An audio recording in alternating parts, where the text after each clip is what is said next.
नमस्कार दोस्तों, स्वागत है आपका मेरे चैनल शिखर कहानियों में। आज की कहानी है मुंशी प्रेमचंद के द्वारा लिखी गई खुदाई फौजदार। सेठ नानक चंद को आज फिर वही लिफाफा मिला और वही लिखावट सामने आई तो उनका चेहरा पीला पड़ गया। लिफाफा खोलते हुए हाथ और हृदय दोनों कांपने लगे। खत में क्या है यह उन्हें खूब मालूम था। इसी तरह के 2 खत पहले पा चुके थे। इस तीसरे खत में भी वही धमकियां हैं, इसमें उन्हें संदेह न था। पत्र हाथ में लिए हुए आकाश की ओर ताकने लगे। वह दिल के मजबूत आदमी थे। धमकियों से डरना उन्होंने ना सीखा था। मुर्दों से भी अपनी रकम वसूल कर लेते थे। दया या उपकार जैसी मानवीय दुर्बलताएं उन्हें छू भी ना गई थीं।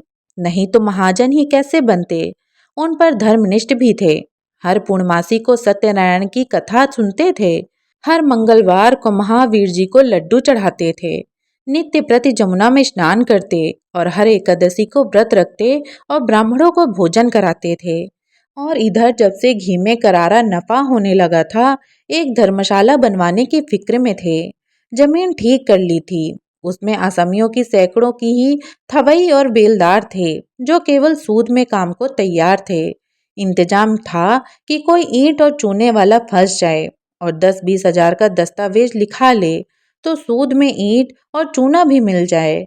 इस धर्मनिष्ठा ने उनकी आत्मा को और भी शक्ति प्रदान कर दी थी। देवताओं के आशीर्वाद और प्रताप से उन्हें कुछ भी किसी सौदे में घाटा नहीं हुआ और भीषण परिस्थितियों में भी वह स्थिर चित रहने के आदी थे। किंतु जब से यह धमकियों से भरे उन्हें पत्र मिलने लगे थे, उन्हें बरबस तरह तरह की शंकाएं व्यथित करने लगी थीं। कहीं सचमुच डाकुओं ने छापा मारा तो कौन उनकी सहायता करेगा।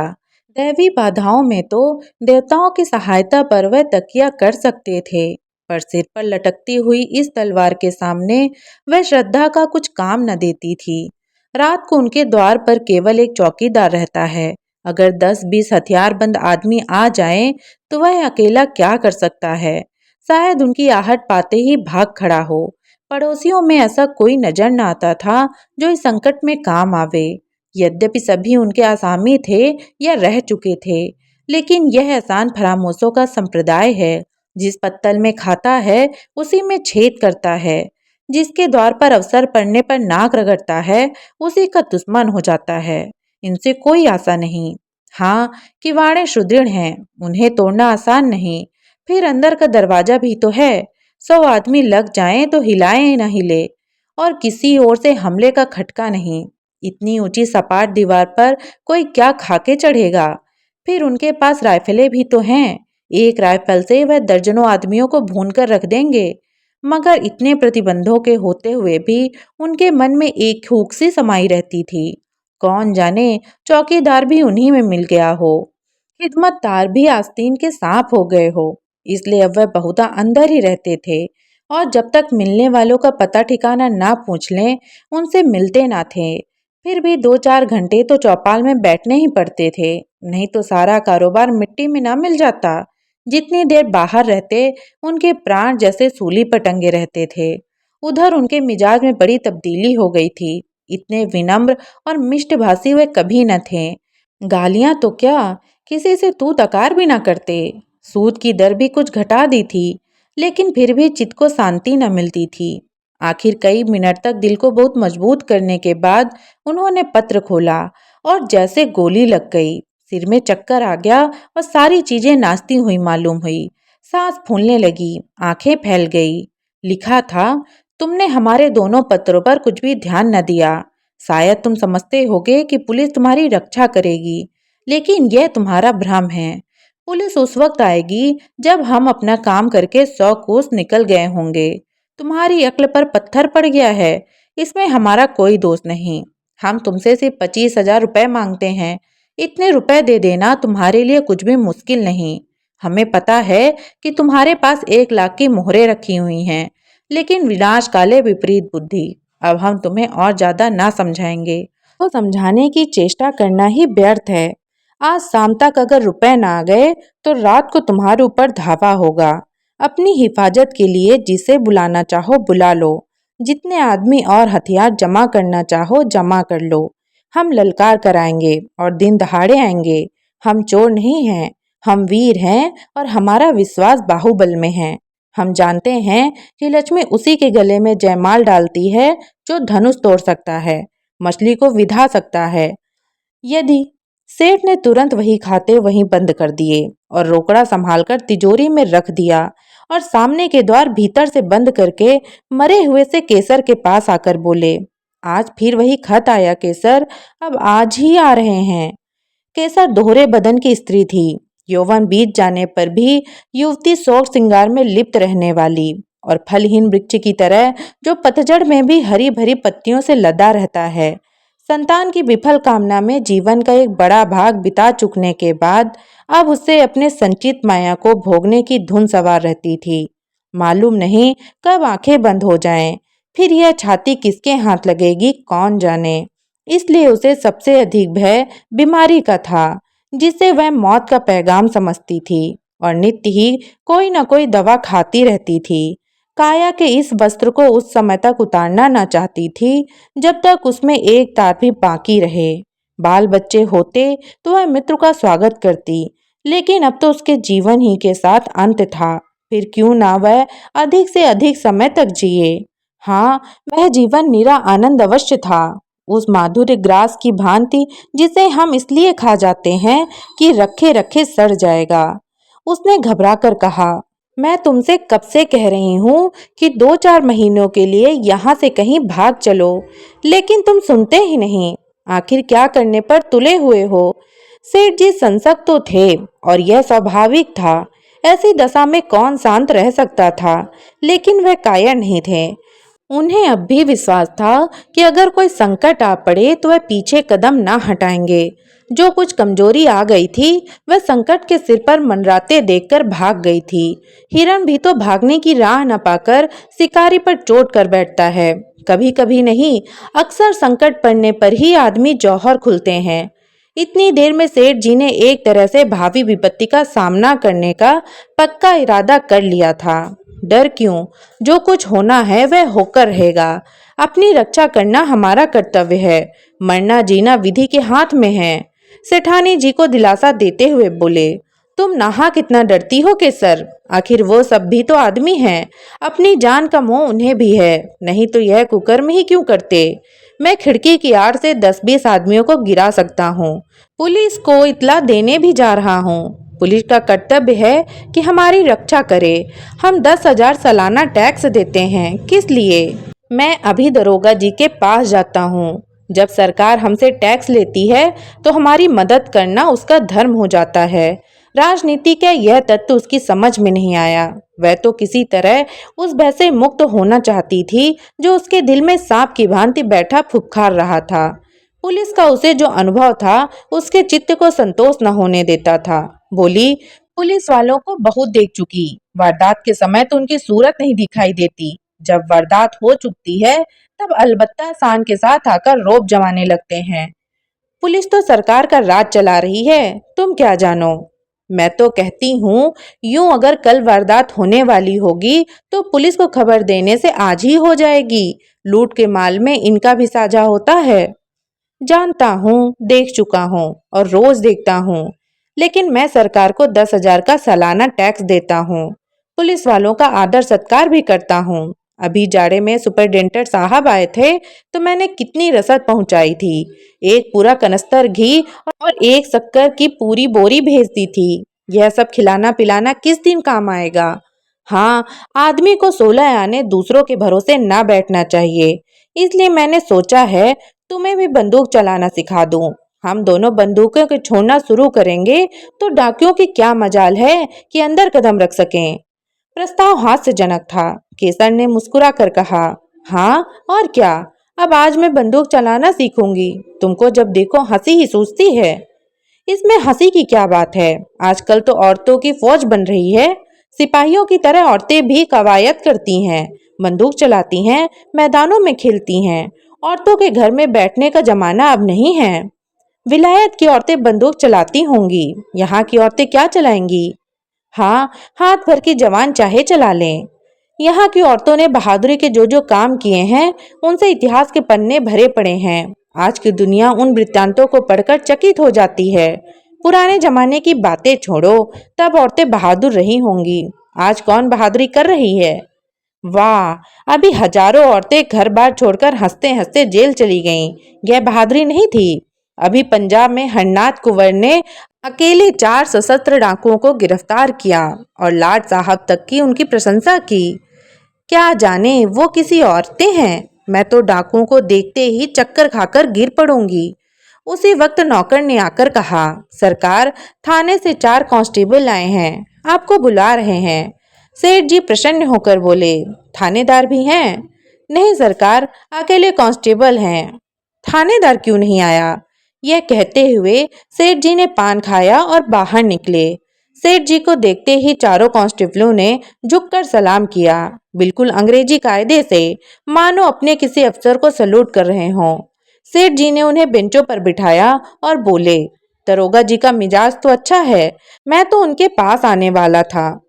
चारों में से सबसे प्रौढ़ था, जिसकी आस्तीन पर कई बिल्ले लगे हुए थे, बोला, आप क्यों तकलीफ करते हैं? वह तो खुद ही आ रहे थे, पर एक बड़ी जरूरत तहकीकात आ गई, इसीलिए रुक गए। कल आपसे मिलेंगे। जब से यहाँ डाकुओं की खबर आई है, बेचारे बहुत घबराए हुए हैं। आपकी तरफ हमेशा उनका ध्यान रहता है। कई बार कह चुके हैं कि मुझे सबसे ज्यादा फिक्र सेठ जी की है। गुमनाम खत तो आपके पास भी आए होंगे। सेठ जी ने लापरवाही दिखाकर कहा, अजी, ऐसी चिट्ठियां आती ही रहती हैं, इनकी कौन परवाह करता है। मेरे पास तो 3 खत आ चुके हैं, मैंने किसी से जिक्र भी नहीं किया। कांस्टेबल हंसा, दरोगा जी को खबर मिली थी? सच? हाँ साहब, रत्ती रत्ती खबर मिलती रहती है। यहाँ तक मालूम हुआ है कि कल आपके मकान पर उनका धावा होने वाला है। जब ही तो आज दरोगा जी ने मुझे आपकी खिदमत में भेजा है। मगर वहां कैसे खबर पहुंची? मैंने तो किसी से कहा ही नहीं। कांस्टेबल ने रहस्यमय भाव से कहा, हुजूर, क्या न पूछे, इलाके के सबसे बड़े सेठ के पास ऐसे खत आए और पुलिस को खबर न हो, भला कोई बात है? फिर ऊपर से बराबर ताकीद आती रहती है कि सेठ जी को शिकायत का कोई मौका न दिया जाए। सुपरडेंटेंट साहब की खास ताकीद है आपके लिए। और हुजूर, सरकार भी तो आप ही के बूते पर चलती है। सेठ साहूकारों के जान माल की हिफाजत न करें तो रहें कहाँ? हमारे होते मजाल है कि कोई आपकी तरफ तिरछी आंखों से देख सके। मगर ये कमबख्त डाकू इतने दिलेर और तादाद में इतने ज्यादा हैं कि थाने के बाहर उनसे मुकाबला करना मुश्किल है। दरोगा जी गारत मांगने की बात सोच रहे थे, मगर ये हत्यारे कहीं एक जगह तो रहते नहीं। आज यहाँ हैं तो कल यहाँ से 200 कोस पर। गारत मांगकर ही क्या किया जाए?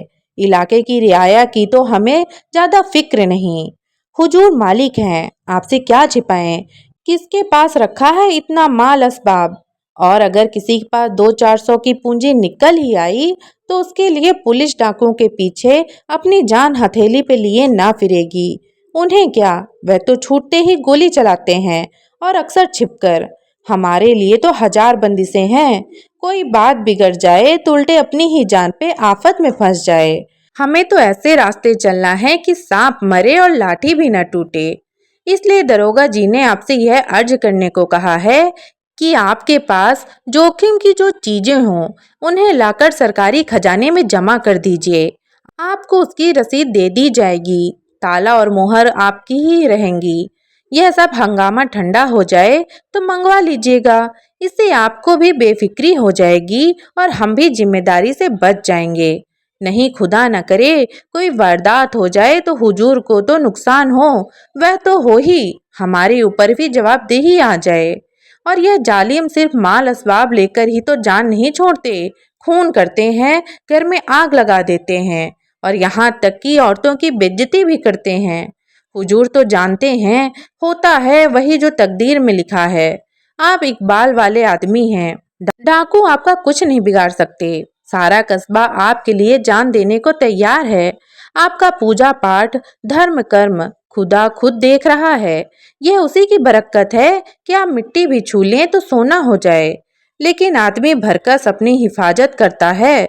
हुजूर के पास मोटर है ही, जो कुछ रखना हो उस पर रख दीजिए। हम 4 आदमी आपके साथ हैं, कोई खटका नहीं। वहाँ 1 मिनट में आपको फुर्सत हो जाएगी। पता चला है कि इस गोल में 20 जवान हैं। 2 तो बैरागी बने हुए हैं, 2 पंजाबियों के भेष में धुस्से और अलवान बेचते फिरते हैं। इन दोनों के साथ 2 बहंगी वाले भी हैं। 2 आदमी बलूचियों के भेष में छुरियां और ताले बेचते हैं। कहाँ तक गिनाऊं हुजूर, हमारे थाने में तो हर एक का हुलिया रखा हुआ है। खतरे में आदमी का दिल कमजोर हो जाता है और वह ऐसी बातों पर विश्वास कर लेता है जिन पर शायद होश हवास में ना करता। जब किसी दवा से रोगी को लाभ नहीं होता तो हम दुआ, ताबीज, ओझा और सयानों की शरण लेते हैं, और वहां तो संदेह करने का कोई कारण ही ना था। संभव है दरोगा जी का कुछ स्वार्थ हो, मगर सेठ जी इसके लिए तैयार थे। अगर 200-400 बल खाने पड़े तो कोई बड़ी बात नहीं। ऐसे अवसर तो जीवन में आते ही रहते हैं, और इस परिस्थिति में इससे अच्छा दूसरा क्या इंतजाम हो सकता था। बल्कि इसे तो ईश्वरीय प्रेरणा समझना चाहिए। माना उनके पास 2-2 बंदूकें हैं, कुछ लोग मदद करने के लिए निकल ही आएंगे, लेकिन है जान जोखिम। उन्होंने निश्चय किया दरोगा जी की इस कृपा का लाभ उठाना चाहिए। इन्हीं आदमियों को कुछ दे दिलाकर सारी चीजें निकलवा लेंगे। दूसरों का क्या भरोसा, कहीं कोई चीज उड़ा ले तो बस। उन्होंने इस भाव से कहा मानो दरोगा जी ने उन पर कोई विशेष कृपा नहीं की है। वह तो उनका कर्तव्य ही था। मैंने यहाँ ऐसा प्रबंध किया था कि यहाँ सब आते तो उनके दांत खट्टे कर दिए जाते। सारा कस्बा मदद के लिए तैयार था। सभी से तो अपना मित्र भाव है, लेकिन दरोगा जी की तजवीज मुझे पसंद है। इससे वह भी अपनी जिम्मेदारी से बरी हो जाते हैं और मेरे सिर से भी फिक्र का बोझ उतर जाता है। लेकिन भीतर से चीजें बाहर निकाल निकाल कर लाना मेरे बूते की बात नहीं। आप लोगों की दुआ से नौकर चाकर की तो कमी नहीं है, मगर किसी की नीयत कैसी है कौन जान सकता है। आप लोग कुछ मदद करें तो काम आसान हो जाए। हेड कांस्टेबल ने बड़ी खुशी से यह सेवा स्वीकार कर ली और बोला, हम सब हुजूर के ताबेदार हैं, इसमें मदद की कौन सी बात है। तलब सरकार से पाते हैं यह ठीक है, मगर देने वाले तो आप ही हैं। आप केवल सामान हमें दिखा जाएं, हम बात की बात में सारी चीजें निकाल लाएंगे। हुजूर की खिदमत करेंगे तो कुछ इनाम इकराम मिलेगा ही। तनख्वाह में गुजर नहीं होता सेठ जी। आप लोगों की रहम की निगाह न हो तो एक दिन भी निवाह न हो, बाल बच्चे भूखों मर जाएं। 15-20 रुपए में क्या होता है हुजूर, इतना तो हमारे लिए भी पूरा नहीं पड़ता। सेठ जी ने अंदर जाकर केसर से यह समाचार कहा तो उसे जैसे आंखें मिल गईं। बोली, भगवान ने सहायता की, नहीं मेरे प्राण संकट में पड़े हुए थे। सेठ जी ने सर्वजता के भाव से फरमाया, इसी को कहते हैं सरकार का इंतजाम। इसी मुस्तैदी के बल पर सरकार का राज थमा हुआ है। कैसी सुव्यवस्था है कि जरा सी कोई बात हो वहां तक खबर पहुंच जाती है और तुरंत उसकी रोकथाम का हुक्म हो जाता है। और यहाँ वाले ऐसे बुद्धू हैं कि स्वराज्य स्वराज चिल्ला रहे हैं। इनके हाथ में अख्तियार आ जाए तो दिन दोपहर लूट मच जाए, कोई किसी को ना सुने। ऊपर से ताकीद आई है, हकीमों का आदर सत्कार कभी निष्फल नहीं होता। मैं तो सोचता हूँ कोई बहुमूल्य वस्तु घर में न छोड़ूं, साले आए तो अपना मूसा लेकर जाएं। केसर ने मन ही मन प्रसन्न होकर कहा, कुंजी उनके सामने फेंक देना कि जो जी चाहे निकाल ले जाओ। साले झेप जाएंगे, मुंह में कालिख लग जाएगी। घमंड तो देखो कि तिथि तक बता दी, यह नहीं समझे कि अंग्रेजी सरकार का राज है। तुम डाल डाल चलो तो वह पात पात चलते हैं, समझे होंगे कि धमकी में आ जाएंगे। 3 कांस्टेबलों ने आकर संदूकचे और सेफ निकालने शुरू किए। एक बार सामान को मोटर पर लाद रहा था और हर एक चीज को नोटबुक पर टांगता जाता था। आभूषण, मोहरे, नोट, रुपये, कीमती कपड़े, साड़ियाँ, लहंगे, साल दुसालें सब कार में रख दिए गए। मामूली बर्तन, लोहे लकड़ी के सामान, फर्श आदि के सिवा घर में और कुछ न बचा, और डाकुओं के लिए ये चीजें कौड़ी की भी नहीं। केसर का सिंगारदान खुद सेठ जी लाए और हेड के हाथ में देकर बोले, इसे बड़ी हिफाजत से रखना भाई। हेड ने सिंगारदान लेकर कहा, मेरे लिए एक एक दिन का इतना ही कीमती है। सेठ जी के मन में एक संदेह उठा। पूछा, खजाने की कुंजी तो मेरे ही पास रहेगी? और क्या, यह तो मैं पहले ही अर्ज कर चुका हूँ, मगर यह सवाल आपके दिल में क्यों पैदा हुआ? यूं ही पूछा था। सेठ जी लज्जित हो गए। नहीं, अगर आपके दिल में कुछ सुगवा हो तो हम लोग यहाँ भी आपकी खिदमत के लिए हाजिर हैं। हाँ, हम जिम्मेदार न होंगे। अजी नहीं हेड साहब, मैंने यूं ही पूछ लिया था। यह फेहरिस्त तो मुझे दे दोगे ना? फेहरिस्त आपको थाने में दरोगा जी के दरखास्त से मिलेगी। इसका क्या एतबार? कार पर सारा सामान रख दिया गया। कस्बे के सैकड़ों आदमी तमाशा देख रहे थे। कार बड़ी थी पर ठसाठस भरी हुई थी। बड़ी मुश्किल से सेठ जी के लिए जगह निकली। चारों कांस्टेबल आगे की सीट पर सिमट कर बैठे और कार चली। केसर द्वार पर इस तरह खड़ी थी मानो उसकी बेटी विदा हो रही हो। बेटी ससुराल जा रही है जहां वह मालकिन बनेगी, लेकिन उसका घर सूना किए जा रही है। थाना यहाँ से 5 मील पर था। कस्बे से बाहर निकलते ही पहाड़ों का पथरीला सन्नाटा था, जिसके दामन में हरा भरा मैदान था और इसी मैदान के बीच में लाल मोरम की सड़क चक्कर खाती हुई लाल सांप जैसी निकल गई थी। हेड ने सेठ जी से पूछा, यह कहाँ तक सही है सेठ जी कि आज से 25 साल पहले आपके बाप केवल लोटा डोल लेकर यहाँ खाली हाथ आए थे? सेठ जी ने गर्व करते हुए कहा, बिल्कुल सही है। मेरे पास कुल 3 रुपए थे। उसी से आटे दाल की दुकान खोली थी। तकदीर का खेल है, भगवान की दया चाहिए। आदमी के बनते बिगड़ते देर नहीं लगती। लेकिन मैंने कभी पैसों को दांतों से नहीं पकड़ा। यथाशक्ति धर्म का पालन करता गया। धान की शोभा धर्म से ही है, नहीं तो धान से कोई फायदा नहीं। आप बिल्कुल ठीक कहते हैं सेठ जी। आपको मूर्त बनाकर पूजना चाहिए। 3 रुपए से लाख कमा लेना मामूली काम नहीं है। आधी रात तक सिर उठाने की फुर्सत नहीं मिलती खां साहब। आपको तो यह सब कारोबार जंजाल सा लगता होगा। जंजाल तो है ही, मगर भगवान की ऐसी माया है कि आदमी सब कुछ समझकर भी इसमें फंस जाता है और सारी उम्र फंसा रहता है। मौत आ जाती है तभी छुट्टी मिलती है। बस यही अभिलाषा है कि कुछ यादगार छोड़ जाऊं। आपके कोई औलाद हुई ही नहीं। भाग्य में ना थी खां साहब, और क्या कहूँ। जिनके घर में भुनी भांग नहीं है, उनके यहाँ घास फूस की तरह बच्चे ही बच्चे। देख लो, जिन्हें भगवान ने खाने को दिया है वो संतान का मुंह देखने को तरसते हैं। आप बिल्कुल ठीक कहते हैं सेठ जी। जिंदगी का मजा संतान से है। जिसके आगे अंधेरा है उसके लिए धन दौलत किस काम की। ईश्वर की यही इच्छा है तो आदमी क्या करे। मेरा बस चलता तो माया जाल से निकल भागता खां साहब। एक क्षण भी यहाँ न रहता, कहीं तीर्थ स्थान में बैठकर भगवान का भजन करता। मगर करूं क्या, माया जाल तोड़े नहीं टूटता। एक बार दिल को मजबूत करके तोड़ क्यों नहीं देते। सब उठाकर गरीबों को बांट दीजिए। साधु संतों को नहीं, न मोटे ब्राह्मणों को, बल्कि उनको जिनके लिए यह जिंदगी बोझ हो रही है, जिनकी यही एक आरजू है कि मौत आकर उनकी विपत्ति का अंत कर दे। इस माया जाल को तोड़ना आदमी का काम नहीं है खां साहब। भगवान की इच्छा होती है तभी मन में वैराग्य आता है। आज भगवान ने आपके ऊपर दया की है। हम इस माया जाल को मकड़ी के जाले की तरह तोड़कर आपको आजाद करने के लिए भेजे गए हैं। भगवान आपकी भक्ति से प्रसन्न हो गए हैं और आपको इस बंधन में नहीं रखना चाहते, जीवन मुक्त कर देना चाहते हैं।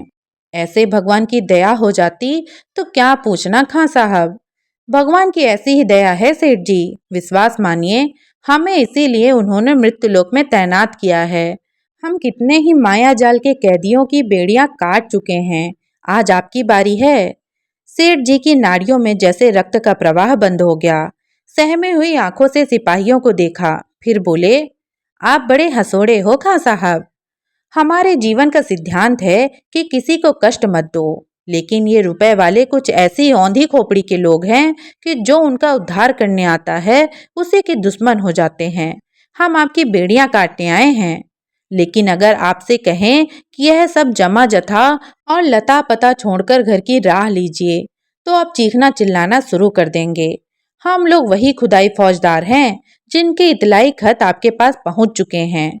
सेठ जी मानो आकाश से पाताल में गिर पड़े। सारी ज्ञानेंद्रियों ने जवाब दे दिया और इसी मूर्छा की दशा में वह मोटर कार से नीचे ढकेल दिए गए और गाड़ी चल पड़ी।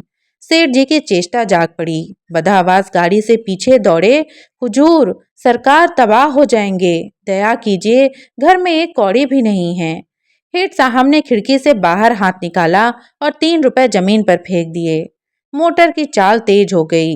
सेठ जी सिर पकड़कर बैठ गए और विक्षिप्त नेत्रों से मोटर कार को देखा, जैसे कोई सब स्वर्गारोही प्राण को देखे। उनके जीवन का सपने उड़ा चला जा रहा था।